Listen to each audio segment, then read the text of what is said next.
Right, let's try this again. Sorry, bear with me, folks.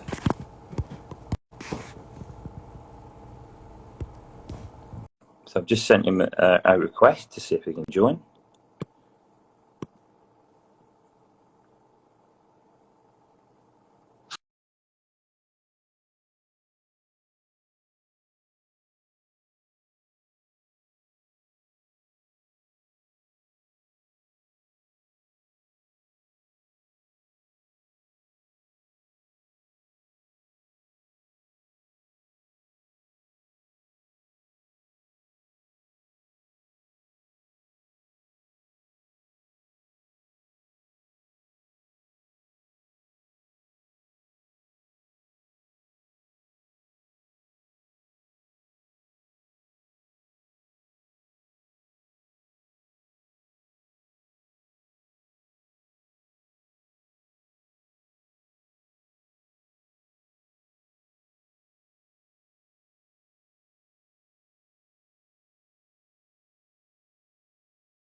Right, sorry, we're back. Just waiting for Christian to log on his phone, because apparently if you're doing a live on your phone, you can't join through the PC, which blows my mind. It really blows my mind. So he's adding the Instagram app to his phone, and hopefully he'll be able to log in through there. So getting back to what he was talking about. So the release this year is the 6th of January, which I believe is a Wednesday. I'm probably completely wrong, so ignore that. So something to look forward to in the new year. Hopefully 2021 will be a little bit better than this year. So it's something to look forward to. There's been nothing announced yet. I believe the B-17 Snake Hips was originally meant to be in the 2021 catalogue, but somebody made an error and it's fast tracked. But it's available now anyhow, so that's it, and it looks stunning. Probably a bit too late for me to get for Christmas, but never mind. I'm sure I'll get there eventually. And that you know, they've done a great job of that. Speaking to Michael, that's one of his babies. So that's good to see that they can turn that around quicker, and hopefully, sort of post COVID, now China's back to sort of 100% production. The runs will be a little bit quicker to sort of push through, because with everything that's gone on this year, there's still a few releases that haven't got through yet. So like P38 is one, the Bristol Fighter, or the Brisfit is one as well, which looks brilliant, absolutely brilliant.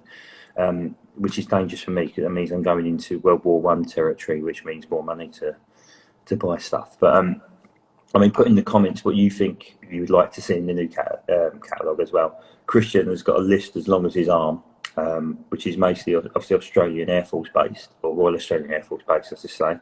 But I'll let him cover them once he gets on. I've got a few sort of things I'd love to see, but I'll wait till Christian's done his bit. And I've got an inkling as to what's coming through, which I won't deliberately mention today. I'll mention everything but that because I don't really want to spoil it for people.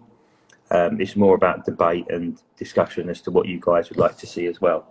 I think it's going to be more World War One and World War Two heavy, because that's what Corgi do best. You know, they don't do a bad job on their modern-ish fighters. So obviously the last Vulcan that came through last year is lovely.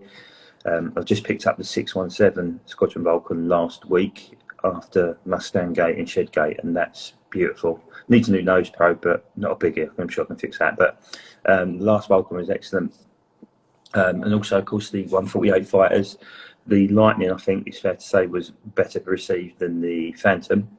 But I think the Phantom's still a lovely bit of kit. I think just a bit of work on the cockpit, making it open shut, would make a massive difference to the Phantom, with obviously a little bit more detail inside the cockpit as such. But as a model, the model is beautiful. It's a lovely finish, a lovely colour. Christian is on. Right, hold up. Let's do this. Right, Christian, I am sending you a request. Right, so Christian, I've sent you a request. Hopefully a little icon at the bottom there will come up telling me I've just sent the request to join on. Oh, it's waiting.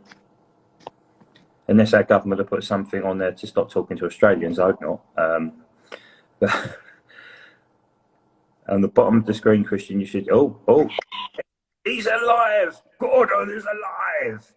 Good morning, mate. He's here. Am I allowed to swear on this Instagram thing? That's straight. You think you might have a potty mouth, but you haven't got as potty mouth as me. So I was just away in now. I don't know if you've got your list to hand, which is possibly the longest Australian Air Force list in the history of mankind. But I was just sort of doing a bit of an intro as to what we would like to see in the new catalogue. And part of the reason why I asked you to come on is that I know you're a big advocate, Corgi, and like me, this is when you're in, dare I say, pig and shit territory. This is, for me, it's the most exciting time of year. Not just because it's brilliant, but as a diecast collector, this is the moment, isn't it? This is the moment we look forward to. It used to be twice a year, wasn't it? But Corgi made that decision to do it once a year, which is fine. I know it's not ideal. That means you can't get excited twice, but in terms of everything that's going on with production and that, and the way they've had to change their running of the business, I guess that's why they've done it. But anyhow, look, I'm going to hand over to you.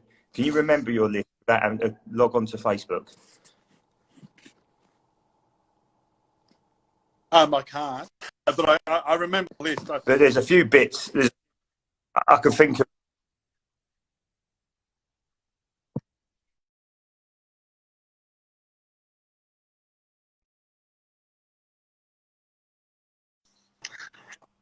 I said, yeah, so I've just turned off my one, turned it back on again. Is that right?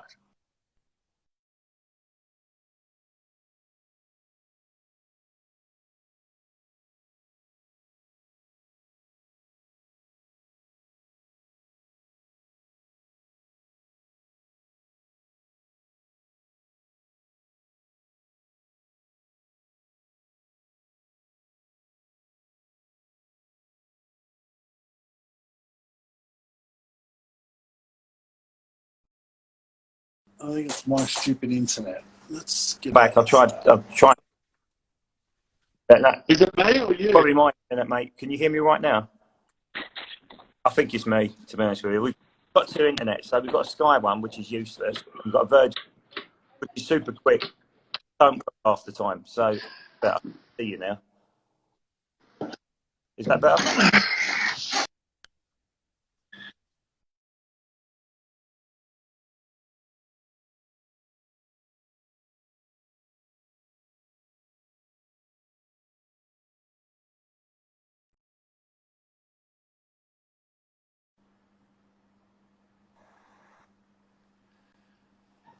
Oh, I've lost you. Do you want Is that any better? to start again? That's it. We're there. We'll start again. That's right. Can you see me okay now? It's getting there. No, Oh. it's frozen again. Ah, bloody useless. Right. You keep buffering. Okay. So I've got two internets and neither of them work properly. Brilliant, isn't it? Hold up. I'm going to try and go to the front room. Bear with me. It could be Mike. It could be me, mate. I'm going to go to the front room because it's closer to the actual source of the internet. How's that? Is that any better? Right, I'm going to do the same thing. There we go. I'm going closer to the source of the internet. Instagram is kind of like being, Instagram. That seems to have worked. I don't know about you, but it seems How's that now?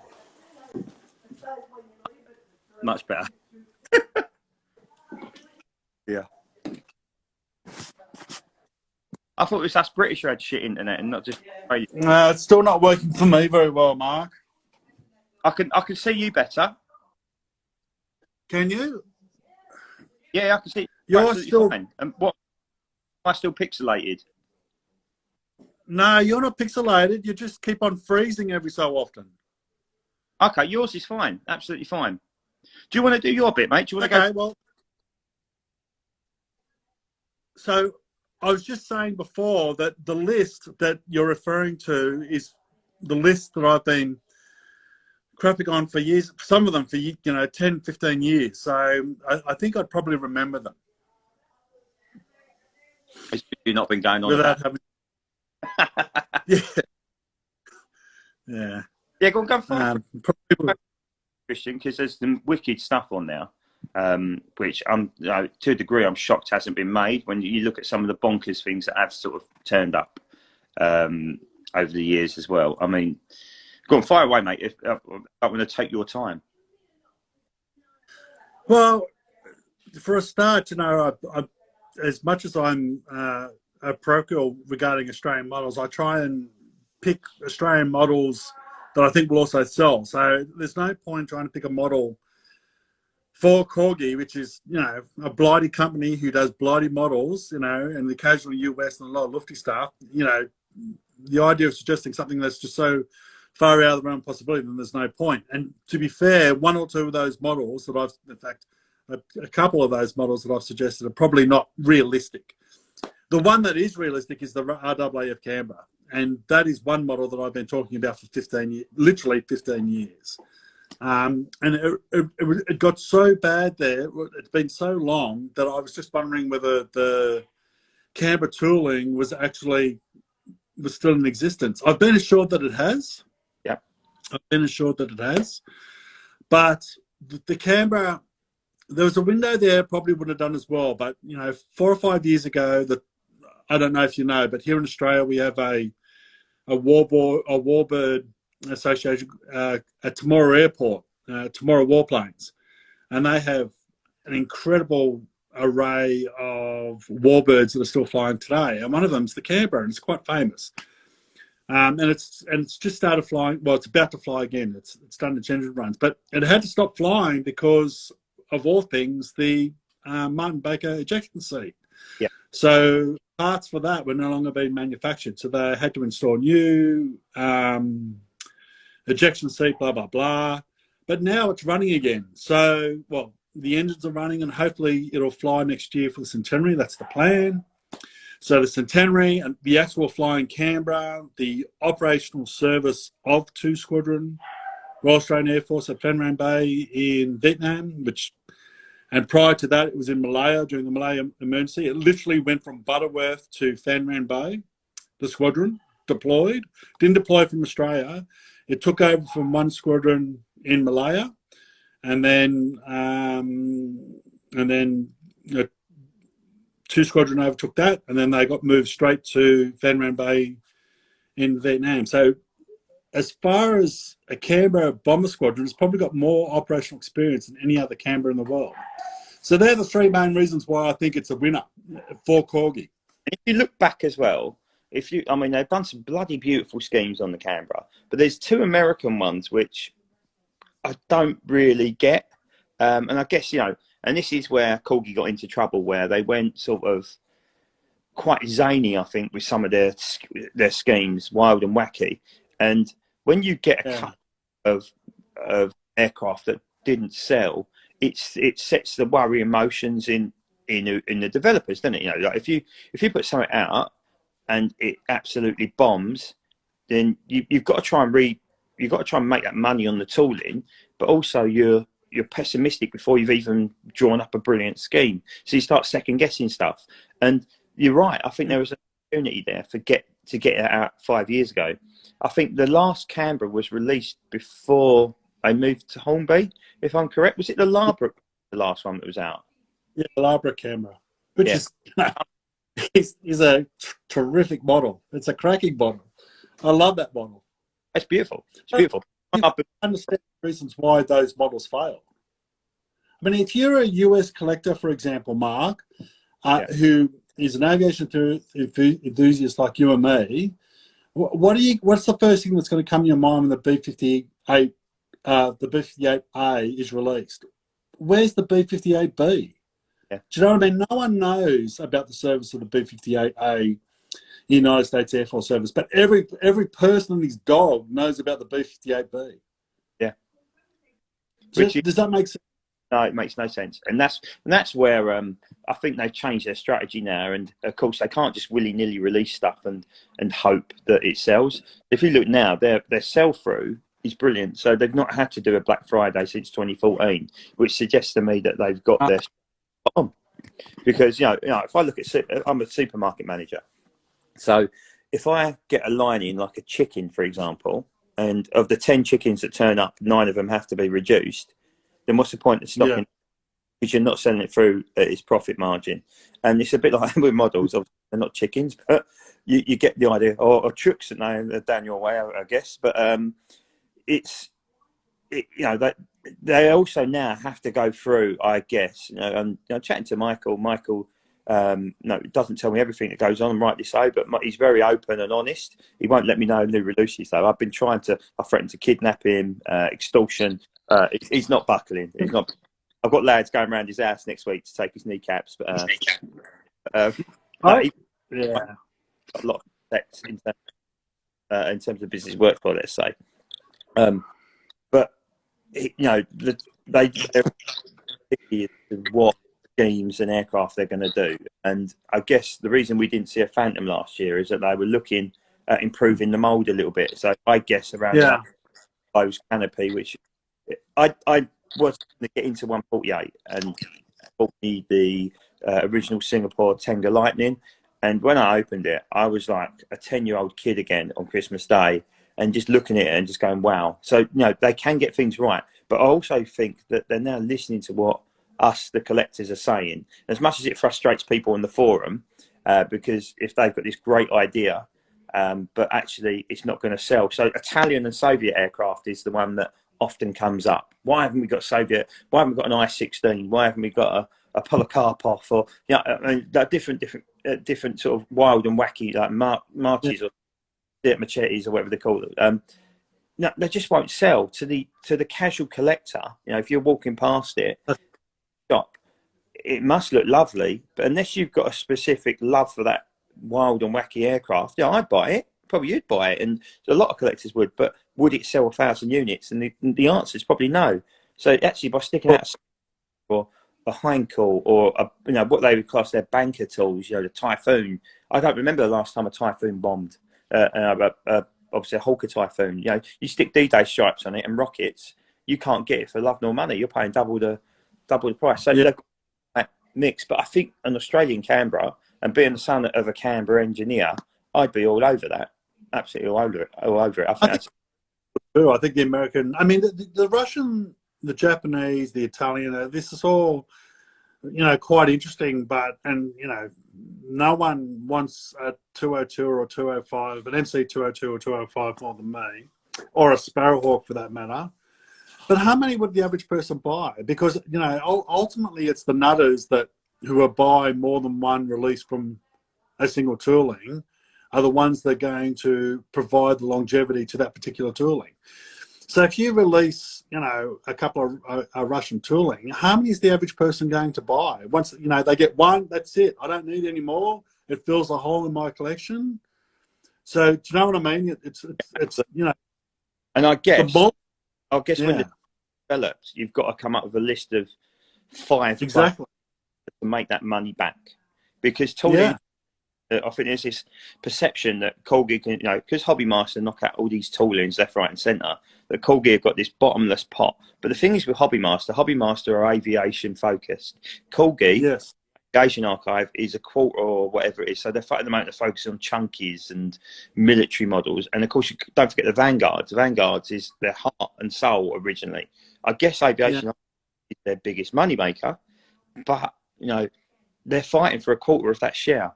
So they're going to they'd rather knock out 20 Vanguard toolings to one Aviation one, because yeah, they more, the casual collector would walk by and just pick one up for a 10 or a 15 quid or whatever it is. And of course, obviously, each item price at Corgi now starts about 45 quid, I guess. Which is okay value, but it isn't those glorious days. And I wrote that thing on the forum the other day about Model Zone. I don't know if you have shots like that in Australia. I used to call them the dump days, didn't they? And I remember that's what got me started. We were in a shopping centre called Blue Water, which is just over the river to us in Kent, and we walked. There was Jumping Jack sitting in the window at 30 quid in 132 scale, and I remember opening the box and looking at it and going, "Oh, that's fantastic!" And the missus bought it for me, and that's what started the dark path. Gone. I used to from Model Zone here in Australia because it was so cheap with the postage. It was worth it. Oh, really? I never knew that. And that's another. I did suggest this to Michael. I know WH Smith. Have you ever heard WH Smith, the sort of stationery and newspaper company? They own the Model Zone branding, and that's part of the reason we can't get quite out there as much as they used to, because Model Zone used to be their place to sit and show off all their new gear, whether it be Hornby, whether it be Airfix, and Airfix. They all used to be in there, but they haven't got that. So I don't know whether it's worthwhile they strike a deal with after 2020, because let's be honest, they've ridden a crest of a wave, and the old dark arts of Airfix are back in fashion. It's got electric at home, and they've this Christmas will probably be really bumper for them, because those sort of things like the train sets are all back in vogue. So they have an opportunity now in the next few months to really push it home. But those days are amazing. So I worked. I've hijacked it here. I worked in central London, a food retailer called Sainsbury's, you've probably heard of. And my shop was in Islington, which was a short bus ride away from Holborn, where our head office was. And I used to go down there on my lunch breaks and just wander through the shop. And I remember when it was shutting down, I went down there and come back with bags of bloody stuff, because it was just down. I really miss those days though, because you could get out the model, look at it, examine it. Oh, I don't like that one. It's got a little bit of a nick on the wing, so I'll take a different one. You can't do that anymore. An anonymous source, and it turns up in a box, and you hope for the best. I mean, generally, I mean, in Britain, you're very lucky because you had, you've got Reg's, Nortons and Jumblies who used to look after their customers very well. So if there was a problem with the model, look, Reg used to look after me as well. We don't get along now, but if I had a problem with the model, Reg would fix me straight away, even though I live in Australia. So you were very lucky, and that's what. And ultimately, it's places like Nortons and Jumblies and etc. that killed places like Model World, Model Zone, because they could do it so much cheaper. So the output was cheaper. They could get more product out because it was cheaper. Therefore, it would even be more cheaper. And then they used to do the dumps as well. So they don't anymore. I haven't seen. You'd be where Norton's is. I don't think he's on eBay anymore. I haven't seen Norton's for a while. But Jumblies is still on eBay, but I don't see very many on auction. Certainly not in 99p. They're good. To be fair to Jumblies, I've ordered a few bits from them. They've always been fantastic. Yes. I had a parcel that went missing, and I was like, look, I don't want to be one of these guys who say, "Oh, it's not there." But the guy at Jumblies tracked it all down, and it turned up. And he had another one ready to post. And I was like, "No, stop! I've got it." But the service side of it was brilliant, and I know Richard at Flying Tigers is really good, because Dan and Gary right on their doorstep.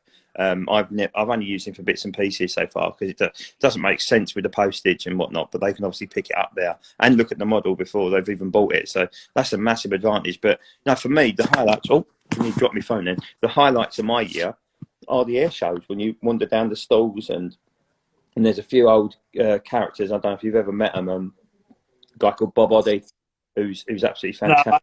I think I heard, is Bob Body the name rings a bell. I don't think I've met him, but And stuff like that. And the name escapes me of the other guy who's also equally lovely. And I forget his name, but he's always at Flying Legends each year, and he's an absolute diamond. And he'll find anything for you as well. I've got his bleeding. just one sec. Hello, Fozzie. It's Christian and Mark here, mate. If you're the Fozzie that I know and love. Yeah. We're chatting about the Corgi catalogue, James. Yes, we are. Okay, What's his first name? James, is it? On the back Bygone World on Facebook, which is basically the post of the year. He's got a real hatred for people posting aircraft at ridiculous prices. But yeah, outside of the sorry, like I said, hijacked it there. We've just gone off on a proper tangent. Before we go any further, I'll just show you something that will make you chuckle. okay. There's one. And there's the other. And they're being good. They've been good. And quite good. Hold them off for slapping me with wet paws this morning because I didn't. They're moody. But yeah. So yeah, do you want to crack on? What other schemes you'd like to see? So the camera one's the obvious one. I think that's the one that's going to provide the most value for money for Corgi. I talked about we haven't had an Australian Lancaster for a while, a RAF 8 like 464 Squadron or something like that. I don't know why, because S for Sugar and G for George. I assume they sold fairly well. I probably got them. In fact, I did get them secondhand. But we haven't had, and I know the Bella Britain Memorial Flight has got I think it's 464 Squadron Kangaroo on one side, but I actually never got it. So, and I think because it's, I mean, at the end of the day, the Lancaster, an RWF Lancaster in, Bomber Command, more than likely had just as much British or New Zealand or Canadian air crew on board the aircraft as Australians. Yeah. Plus, look like an Australian aircraft. It's an RAF Bomber Command aircraft. There was nothing particularly special looking about an RWF Lancaster in Bomber Command, other than the occasional Kangaroo or something like that. But so from a person who wants an RAF Lancaster, more than likely they'll still go out and buy, an Australian Lancaster if there's not too much of shiny or armour on it. So, and I made a couple of suggestions in the last cat. There was Uncle Joe's aircraft. I think it was 464 Squadron. I could be wrong there. I'd have to have a look at the book again. Which was a ton-up Lancaster. It had incredible artwork. It had 100 knot out, which had a cricket reference to it, as well as a little picture of Uncle Joe Stalin. And it just looked awesome. It was just a wonderful-looking aircraft. And the nose art was just, terrific. But there's nothing in it that comes out, unless you know a little bit about the squadron, about the aircraft itself, there's nothing that says it's Australian. Yeah. It's in RAF colours. It's got an RAF roundels on it. So, I mean, in terms of there's that, which I'm shocked they've not done yet. What's that? One wouldn't be a bad shout. Obviously, I'm lucky. Read by Dan and Gary between them, which was excellent, and it's beautiful. It's like pride and place in my collection. In terms of other ones, I think if I was to be really honest, I'm shocked that we've not had a 617 Johnny Johnson one yet. And if you're looking at bankers, 617 Squadron Lancs are like gold dust. They release them and they're gone. You can't get hold of them for love nor money. And I think it's lovely. I agree. Lovely gesture to do, because if they did me amigo on the back of Tony Folds, I'm shocked that 6171 of Johnny Johnson hasn't been done and presented and made a big thing of, because he's not going to be here forever, is he? Bless him. And see that James has just piped up there as he's been asked. Yeah, and I completely agree. I can't believe they've not. No, for me, you've got to have a story behind an aircraft. You can't just pick a willy-nilly scheme because it's pretty. It's got to have a bit of history behind it. And people, I love learning. I'm like a sponge. I like reading about the pilots, the people, and the crew. Like Minarsky. What a great story that is in terms of what he did for his crew, because it all ties into. And that's what shocks me around more VC winners and stuff like that. But it's easy money, as far as I'm concerned. Not to hijack too much. James mentioned go back in a 466 Squadron Halifax would be good for the Aussies, which I think. But talking of Halifaxes, I think a free French one, an Elvington one with the red crossed hatch on the tail, that's eye catching. Yeah. Would be beautiful. I know they've done the free French. The name. If I was being sensible, I don't think an Australian Halifax would be that successful. I really don't, and that's why I know Sid talks about Sid Huey from the Diecast Hang Up Up talks about a RAF Halifax very, very often, but I personally don't think that is the best bet for Corgi, and James is quite right. Would a French one sell? And I mean, you look at the Halifax. Halifax is interesting tooling because you were talking about VC winners before, and I've got a number of Halifaxes, and I've got the Canadian one, and I got Friday the 13th, and they're both fantastic. Oh, amazing! But the Barton VC Halifax didn't sell that well. It ended up dumping, if I recall. And so, I don't know. Halifax is not a Lancaster. Yeah. Do you know what I mean? Is that? It doesn't have the name. I think it's. In fact, I think the Canadians would probably have more of a cultural awareness of the Halifax bomber than what perhaps they do the Lancaster. Is that fair? Do you think? Well, I think it's a good assessment because obviously there's only 2 Halifaxes left. You've got one at Elvington, obviously Friday the 13th. That's been and done, and it's a stunning bit of kit. Another one over. It is Nanton over in Canada, where the other one is. Part of me says it is the. It is. Or New Zealand. But that is an amazing bit of kit. But again, it ties in. It ties in nicely, doesn't it? I think the Canadians. I mean, they use the Halifax for,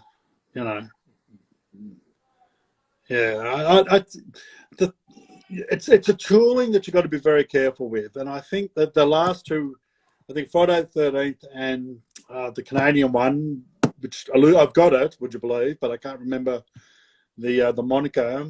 Vicky. One of the ones I haven't got, that and the Barton one are the only 2 outstanding in my collection. Well, the Barton one's is a lovely Halifax, and I've got it. I've got the Barton one, but if I recall, in fact, the Barton Halifax may have been one of the ones that I got off Model Zone years ago. Yeah, before Model Zone went broke. Yeah. Anyway, so I think ultimately, if you're going to choose between the 2 and have a for an Australian bomber, then I think the Lancaster is the way to go. Well, it's got that. That's just me, though. Millions of people each year. It flies up the mall maybe twice a year, doesn't it? It's at every air show of any sort of. It's there and there, and it doesn't matter too much about. People will buy it because of just seeing it, and that's where I think Corgi needs to jump on that band a bit more and do something that's a bit more air show savvy. So the casual collector walk past a Corgi stand and go, "Bosh, I'll have some of that. I've just seen that." And I'll get to that after you've done your bits where I seem to think they can. But that's what they need to get on, rather than stuff that's niche. Some stuff that people recognise, where the kids can walk by with their dads and go, "Daddy, Daddy, Daddy, I want that Spitfire. I've just seen that," and it's a good opportunity. Absolutely, you need to have a mix of both. So, at the end of the day, you want those kids to start buying models, and the way to get them to start buying models or getting new collectors to buy models is by what you say. If they see the aircraft and they see a model of it, they're going to be more inclined to buy it. And that's how you get them in the hobby in the first place. So I don't like a lot of warbird schemes personally, and I've moaned about it incessantly on some occasions, particularly when it doesn't look like what the actual aircraft like at the wartime. That the Lacey Hurricane comes to mind, and I got into big trouble over that, and it was quite controversial when it first came out. But at the end of the day, I don't know if they sold well or not. I really don't know. But at the end of the day, if you want new collectors, then the way to get them is to have the aircraft there and the model there within spitting distance of each other, so a person is inclined to buy the model. The James said, "We don't want more shitfires, more hurricanes." Banned. Ban him. I was gonna... Yeah, good luck. Good luck out there, Fozzie. I dare you to say that on the forum, actually. I want you to start a thread saying we will have no more shitfires. Good luck. Yeah, he got in trouble with a very famous Facebook group that I won't mention their name, but he steamed in on a few things because the geezer running the Facebook group was ripping people off like incessantly. Me and James went, I remember him messaging me, went, "Watch this," and just steamed in and just called this guy out straight away in front of 15,000 people, whoever it is. And to this day, they've actually stopped doing events purely on the back of what James did. This is the polite, on the fence, tries to be inoffensive. Yeah. On Diecast Hangar Par, but everywhere else on social fucking media, he creates shitstorms. What's that all about? What's that all about, Fozzie? Oh, he loves it. He just loves it. He just steams in there. He just loves it. He just can't help himself. It's brilliant. That post about Bygone World the other day just had me in stitches. I was at work. I was just literally I'd sip a cup of tea and just spat it out over the canteen as I was laughing. Oh, he's right there. Yeah. I said, look after your people. Don't take the piss. Look after them, and they will look after you. Right. I know Gary and I think Reg too had a comment or two about Bygone World on Diecast Hangar Pub a while ago, and they do. I mean, I remember not the last one, but the one before DO17, which was a Battle of Britain DO17 that came out, and they were they didn't take long, and they were tripling the retail price of those on eBay. Like it didn't because they sold really quick. It was a fantastic model. It was Battle of Britain, so it was always going to sell, and it had a bit of artwork. I've got it, and it had a bit of artwork on it, and it looked fabulous. And then they just went boom. As soon as they worked out that the number had got to a certain level, number that were left, way they went off, and they were. I'm pretty sure they were selling them for over £200, £201 or £202. Something. It was just ridiculous, and you could still get them retail at other places. And the other thing that Bygone World do is they have pre-orders on eBay, which is interesting, and they like with models that are going to take a year to finally hit the shelves, which was interesting of them as well. Yeah, that's naughty. That's really naughty. And kudos to a lot of the big companies, the Jumblies and that, will only take the money as and when you're ready, which is spot on. That's done, that's what I'm. If I was in Britain, I'd only buy my diecast from Norton. I don't know where Norton's is at the moment. I'm pretty sure Reg no longer owns it, but Norton's and Jumblies and Flying Tigers were the three places that I would go. Jumblies are Norwich, Norton's are Leicester, and Ix are more towards the West Country, like Strood, Gloucester, and obviously Flying Tigers are at Sywell, which is where Flying Legends is going to be. So hopefully you'll see a massive uplift on the day with people walking by buying stuff. I've certainly been there. So it's no, we're lucky. We do have some very good model companies in the country, but eBay seems to be a really good place to get many out. If you wanted something new for a decent price. I mean, I used to use a supplier who I won't mention, but he went a little bit off the chart. Well, he just lost the plot with us, which is a shame. because I used to get them at really good prices there, and I used to help push him on the page as well. But he don't talk to me anymore, which is a shame. But life is such is life. I know I can hold my hand up and say I didn't do anything wrong. So, but it is what it is, isn't it? You know. But and yeah, getting back to you. So Australia, what else would you see? Which you It's all think? about me, apparently. What else do I think? Sorry, you're still breaking up occasionally, mate. So can you hear me all right? Yes, now. Yeah, okay, cool. I'm standing deadly still. I'm not going to move for the Wi-Fi. So what else do you think would be, if you said name another 3, what do you think would be good sellers from your list, your top 3 outside of the ones we spoke about? So not just Australian. So all right. So for a start, the 5 group 228 Squadron B-17. It's the last heavy to be for Bomber Command. It's a fantastic scheme. Yeah. And look, Frank Lament released one with all the radar bulges and all that sort of stuff, and I just don't understand why they haven't done it. But that would be, honestly, when it comes to RAF, you know, outside of that has to be the one that, and it's Corgi released one in 1-4-4 with all the modifications. So I don't understand why they can't release one in 1-72. It staggers me. Well, was it the second carnation of it? There was 2 different series, on the series 1, series 2. But I've got it upstairs somewhere. Give it to Uncle. It just looks so right, doesn't it? I know Jason, who's just joined, Jazza 471. He made his own one and put it on the page and did a decent job. Sorry, mate. I think I've seen the Code 3 that you're referring to. Yeah, done a good job of it. He done a really good job of it, bless him. He did. Yeah. For me, it's a no-brainer. It's a great seller. It's the old saying, is if it looks right, it usually is, and it is the last part of the 4-engine bombers that we need. Yeah. We keep talking about what you call it, the Hamden. That always seems to come up, and I would love that. But again, you look at it's that balance of, could you do enough schemes in the Hamden to make it work? I mean, like a Coastal Command Hamden would look lovely, and I think that would really, really sell. Because even Coastal Command, you look at the for example, the Coastal Command Blend, it's rare as rocking horse poo. In fact, I was talking to a friend of mine about the Coastal Command Blenheim today, and that is my, I've got the Edwards, the Huey Edwards VC Blenheim, and I've got the Greek Campaign Blenheim, and they are 2 awesome. They're just fantastic looking models. But that Coastal Command Blenheim is just beautiful, and that TSS scheme, it's just awesome.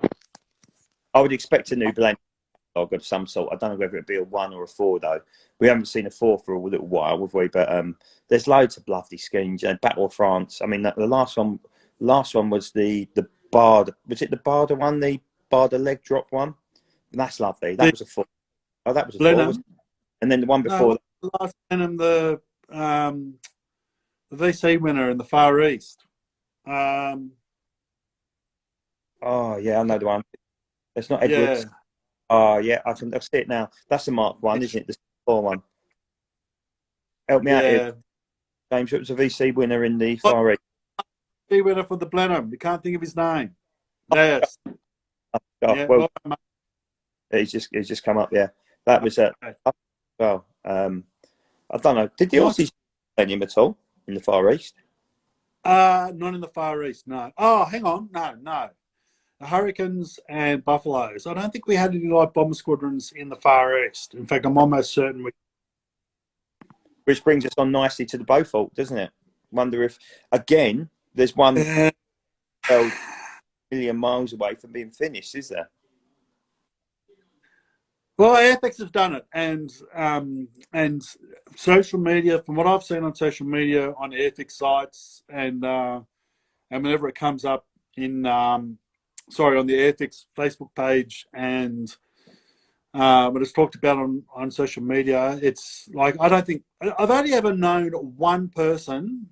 I've only known one person who's dead set against it, and that was on Diecast Hangar Pub, and he was the only one that really made an argument against it. He didn't argue it very well, but he was. Thank you for confirming that, James. He's against it, and I think. Look, if I was to be honest, the Beaufort would not be the number one Adelaide twin that I would pick.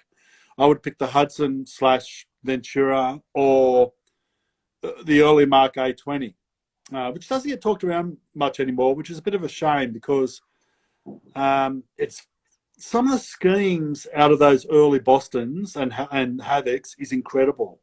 You know, the turbo light, the all black turbo light Boston that the RAF used, some of those American schemes in Africa. You know, just fantastic schemes. Also, the early Yank versions as well, in terms of the Havoc.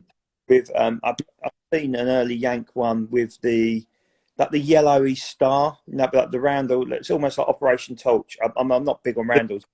They're really early version of that and look fantastic. But then also tying in the Marauder as well. A midway Marauder would look fantastic. Absolutely beautiful. That early scheme.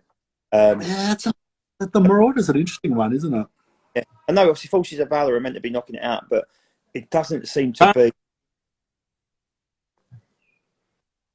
It's dragging out, isn't it? Yeah, it is. And that was a decent model. That's not, and you can't get, again, for love nor money, even despite the rubber guns, you can't get them for love nor money on eBay for a cheap, like double their old retail price, maybe even triple. So, it's the only one in mint, which I've got one of them, which is a big old lump of die cast. The Franklin Mint, lovely as well, but I've got what you call an RAF desert one. I've just the word somewhere. I haven't seen it. I know it's there somewhere. Well, that's I think it's either 12 or 14 squadron. It's one of those two squadrons. Yeah. In TSS scheme, in the RAF, I'm talking about RAF 12 or 14 squadron. RAF in the TSS scheme just looks awesome. And Sid managed to find some pictures of it. And but yeah, that would be, for me, that would be the number one Marauder that I would want. And that being from was Marauder. I love TSS.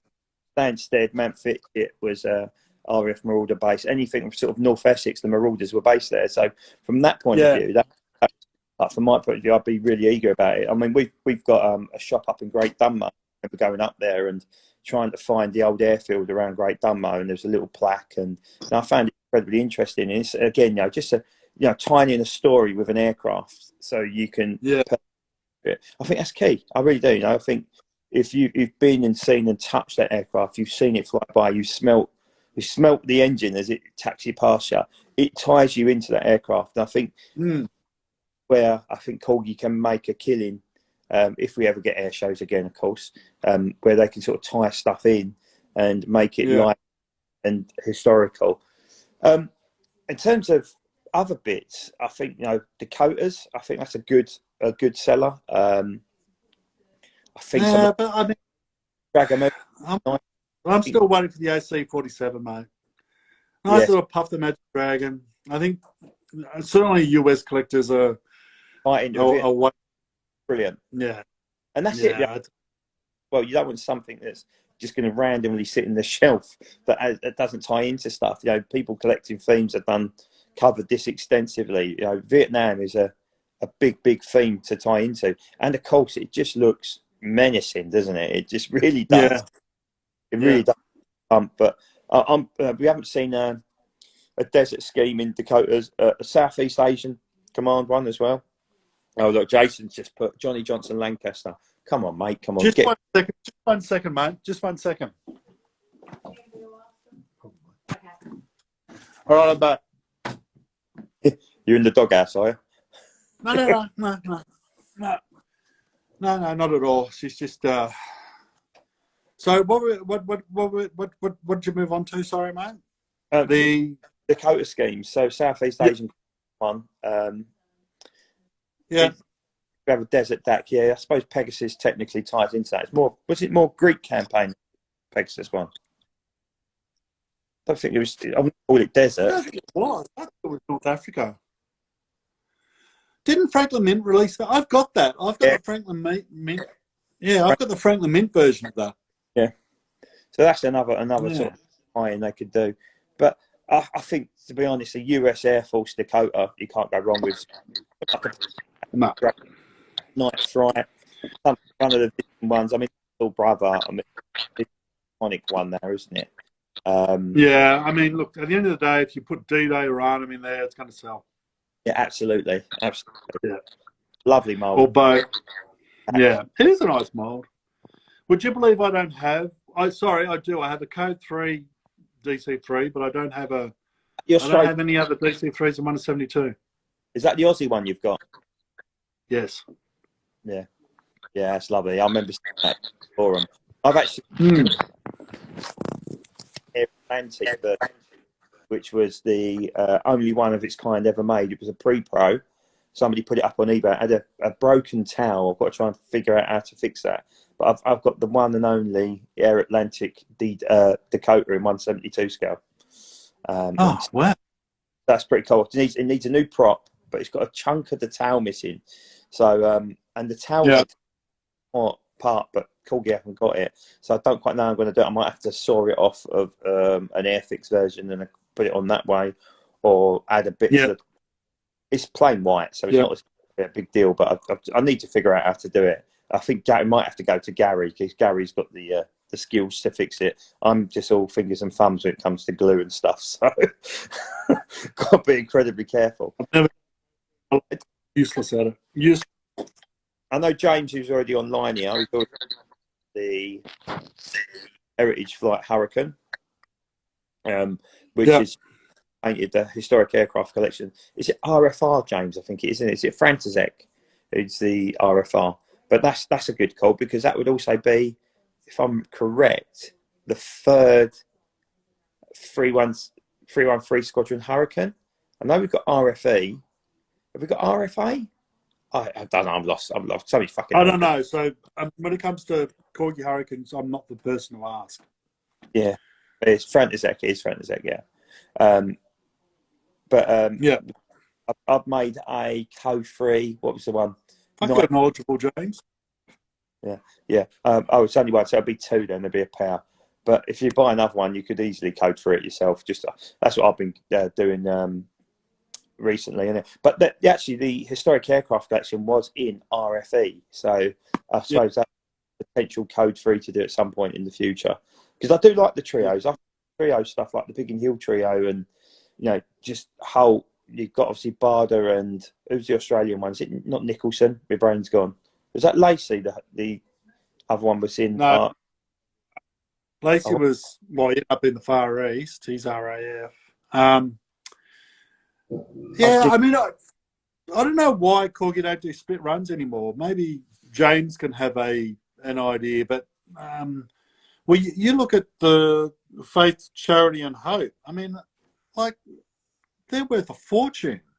Yeah, don't tell him that. The Biggin Hill Spits. Yeah, brilliant. So Dan has actually got 7 Biggin Hill Spits.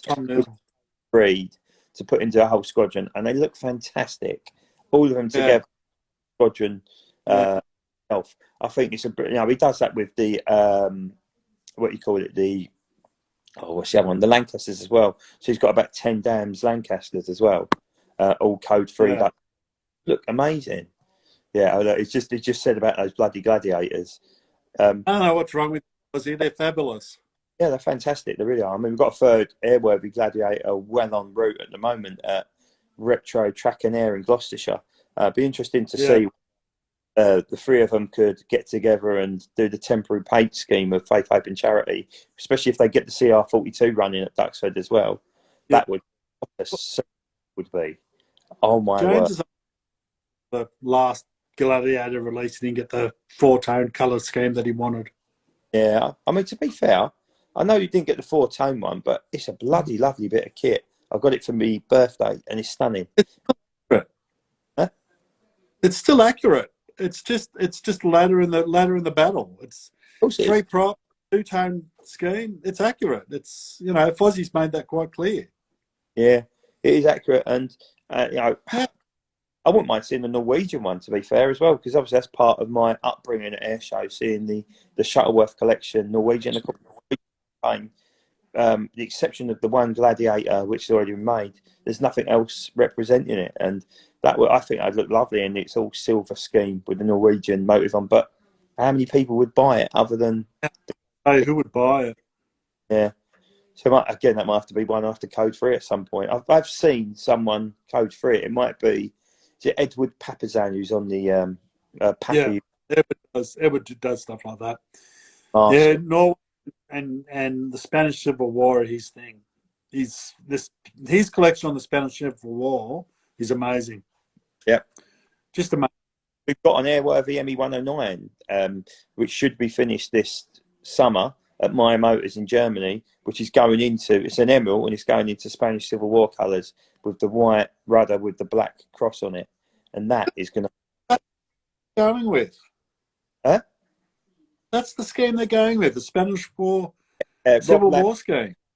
Yep, it's going into that. So we're going to have two airworthy, and it's going to Britain as well. So it's come to Britain. It's owned by the guy called Rob Stamflower and the Spitfire 8, which he traded off to the guy who owned Max Ganza. And that's now living at Duxford as well, the Spitfire. That is a hell of a beauty, especially if they can get the Biggin Hill one running with it, plus all the Bouchons. Not that people like Bouchons, they get really offended by it.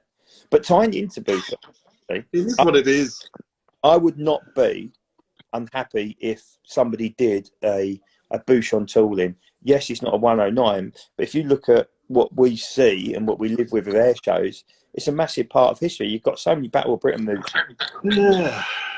I wonder if... Spanish, love to see one in a Spanish scheme.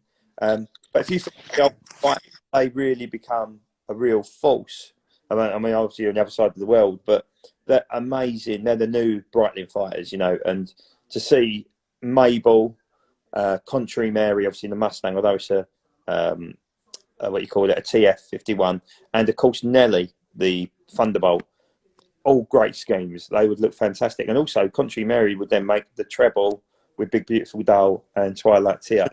Got that free ship, and Nelly just, you know, tie it in with the Lake and Heath F-15s by Hobby Master. Again, great tie-in. You know, it's a good. It all sort of links together, even if it's a different business.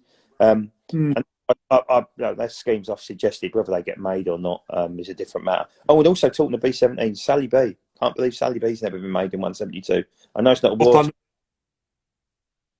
It would just, again, it would sell if you did it like the Lincolnshire Lancaster Just Jane, in terms of, you pay quid or whatever the going price is, but actually 10 quid of that goes to the Sally B Foundation. You do a 2,000 run, 20 grand in their coffers, which, you know, go towards fuel, maintenance, whatever. It's just easy money, isn't it? Or you do something that, you know, you put the membership inside it, so people sign up to the membership to it. You know, that sort of idea, working together with these Warbird operators, I think it's a great tie-in. Yeah, sell it on their stall, you sell it on the web. Yeah, it's easy money for me. Anyhow, I mean, I'm not a business strategist, so don't listen to my ideas. I don't know what I'm piping on about. I actually tried doing it. I actually tried linking the Australian War Memorial to Mora with the Corgi importer here in Australia. This was a number of years ago, and it's, you know, ultimately I just wasted my time. So yeah, but yeah, I mean, Sally B would make a lot of sense. Thunderbird as well, because there's a mural at the Airspace Museum. At the Air Force Museum, which is the size of a, you know, picture theatre, a picture theatre screen. It's huge. So it's, you can never run out of great schemes for the B-17. You really can't. But it's why. Ronaldo, how much that tooling, I don't know. Yeah. Which is, I guess, it's a moneymaker for Corgi. They don't struggle to sell B-17s. I don't remember, not in modern Anyhow, I don't remember anything dumping. I don't know how Mi Amigo sold. I would imagine it sold pretty well because of the story behind it. But the one And before that, I did not like that release, but yeah, look, apparently it done well, and they were smart enough to do a split run with the latest one. So no, Java one dumped. Fozzie was just saying. Yeah, the Java one, yeah, but that's many years ago, though, doesn't it? If you think that's well pre.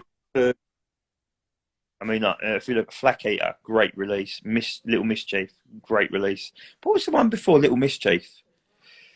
Oh, trying to think of what stuff. I think the one before. I think of one. Ye Old Pub was after Little Mischief, wasn't it? Oh, yeah, Old Pub. And again, you cannot get that. Well, I managed to get one last summer, but Ye Old Pub is one of the most difficult ones to acquire. Yeah. My God, it is absolutely stunning. Great story, like you were pointing out before.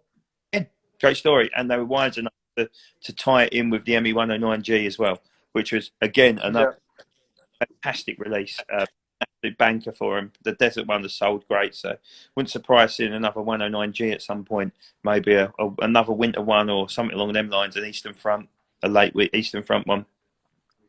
I don't think there's. I don't look at it's just the best tooling for when it comes to single engine fighters that are in production today. That and Hobby Masters P40N, which we probably shouldn't talk about because I'll just rant forever. Probably the two best single engine fighters, World War II single engine fighters, 172 around at the moment. So that are in production, like Dragons. Into that category, that's up there with Dragon in my eyes. Brilliant. Which one? Sorry, P51. And speaking of that, we went a year without it.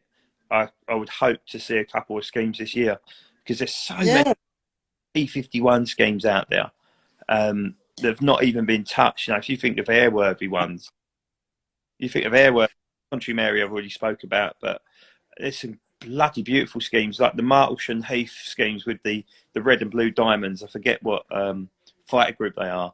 I know Witty Wings have done, is it two done? Well, no, they've done one. Witty Wings did one, and I think Easy Model did one, and I've got both of them. They just look beautiful. And there's some great schemes, like Jackie was one of the ones with the Coyote, I think, on the thing. That's a great looking. And then, of course, you've got stuff like Miss Velma, which was around for a long time. Janie, they're lovely looking aircraft. The other Morris Hammond one, Marinelle, really nice looking scheme, the red and white cowling. The list is endless. Double Trouble, never been done. Yellow and black cowling. You could even go wild and wacky and do a Russian one, which is now there's one in America that's been sent out to Russia and all silver. There used to be a 3-squadron Mustang that used to be in England. Yeah. But I don't know, maybe Fozzie knows, but I don't know what's happened to it. I don't know if it's crashed or they've repainted it or something. But if that was still around, I would be, because it's a fantastic looking scheme. It's got the Southern Cross on the fin. That would be a nice aircraft too, I think. What one was that, sorry? The 3-squadron. There used to be a Warbird that used to fly in the UK. It was a RWF 3-squadron P51D. Is that the silver one? The silver one, which it's camo. It's all camo scheme. Are you thinking the Sharky, the shark mouth? No, that's 112 Squadron. Same colour. In with like stars on. Yeah, that was the old company one. It's very. I think that become Ferocious Frankie. I think that's the same. Okay. No. Ferocious Frankie was Candyman Moose was Ferocious Frankie. So probably exported where it used to be one of and I believe either Atlas or Oxford did it in a scheme. Yeah, Ferocious Frankie. That's another one that in the new Corgi scheme could be stunning because the Witty Wings ones has its limitations. It's all right. In the sea, which was lovely. But that's another one. It now lives in Turkey, as James has rightly said. Yeah, in Turkey now, so which is a bummer. Like you stole it, I think is the best way to put it. But that's so great schemes. I mean, we've got the Don Blakesley one now that's just been the Sharkmouth one that's just been repainted into Don, but it's quite a plain looking aircraft. But again, you know, it's another. I'd love to see the 112 Squadron Mustang from Corgi with that Sharkmouth. I think it'd be fabulous. I reckon that'd sell. Yeah, that's good. That's good. Did they not do that in 132 as well at one point? Not the Mustang, I don't think. Yeah, there was a Sharkmouth one in 132. Sorry, Hobby Master did it 148. Yeah, I know one's already been done with Legends, but with the new tooling Fozzie, I think it'd be fabulous. In fact, I've got the Legends one. And no, 1 of 32. I know, not Corgi, but I can't think of their names. They did 1 to 32. They do Mustangs and P40s. Anyway, they did one in a 112 Squadron P40 with the big shark mouth. They look good. It looks good. Beautiful. Who makes them? Bloody hell, I can't remember who makes them. They make cars, die-cast cars.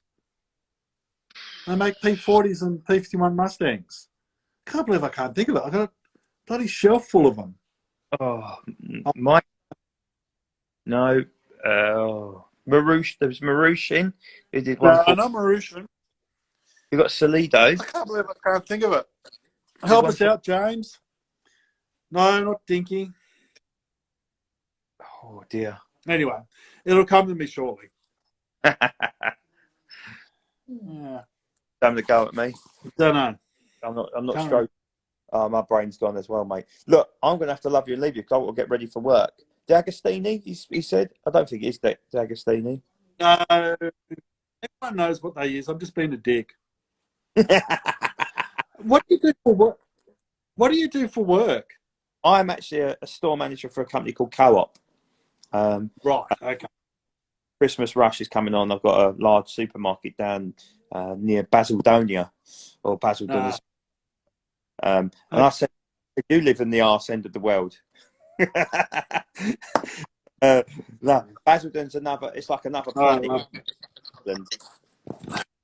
It's beautiful Essex. But yeah, it's this time of year, of course, it's mental. But we've got pajama day today, so I've got to go in my onesie. Looking forward to that. I've got to make sure I wear a pair of shorts underneath, otherwise I'll probably get arrested. So, All right. But look, no, cheers, mate. Look, I really appreciate you taking the time in the evening in Australia. Always a hoot to talk about the hobby. Absolutely. And do you know what? That's exactly, I know obviously there's that, I've mentioned that split between forum and Facebook, social media. But there is a real split. You know, the people who have been doing this for years, you know, look with this release with a bit of trepidation. Yet people are new to the hobby. We want to make it exciting for them because, do you know what? You know, if once we're all been and gone and nobody else is collecting, then these companies will go under. So it's great to have the hobby and share that excitement with us. But look, mate, I really appreciate it. I'm sure you're over the moon after bowling in India out for 38 and then knocking off the runs within about 10 overs. I just got to see that again. It was fabulous. I literally turned it on this morning as Burns hit the last ball for 6. So yeah. No, great result for you guys, and it's good that you're softening up India before we go there in March or whatever it is. So you know, leave them reeling for us if you can. And you've got no Coley next time because he's going back for his birth of his kid, I think, as well. So yeah, yeah, Ashes next season. Yeah, happy day. The Poms are coming. Oh well, it could either be. It's one of those series, and it could either be a 5-0 whitewash to you guys, or we just do what we did about 8 years ago and just completely bamboozle you with with something that I remember watching that series, the Alistair series, where it was a bit like Steve Smith in the last Australian series for you guys. Yeah. Just get him out. he just kept batting and batting and batting. And but yeah, I love me cricket, so I cannot wait. Even if we get battered 5-0, it's still worth watching. I know Jason's a big cricket fan as well. So roll on the Ashes, mate. It's something to look forward to, isn't it, after the year we've had? So all fun We'll and do this again soon. Hi, mate. And like I said, I'm envious of the beard. You've outbearded me on that one. So look, have a great Christmas. Really appreciate you spending some time with us. And so, thanks for everyone who's watched. And that's it from us. I'm so glad that you watched this. Yeah, it's good night, and it's good night from him. So I'll speak to you. Lads. All the best, mate. Be good, Good, mate.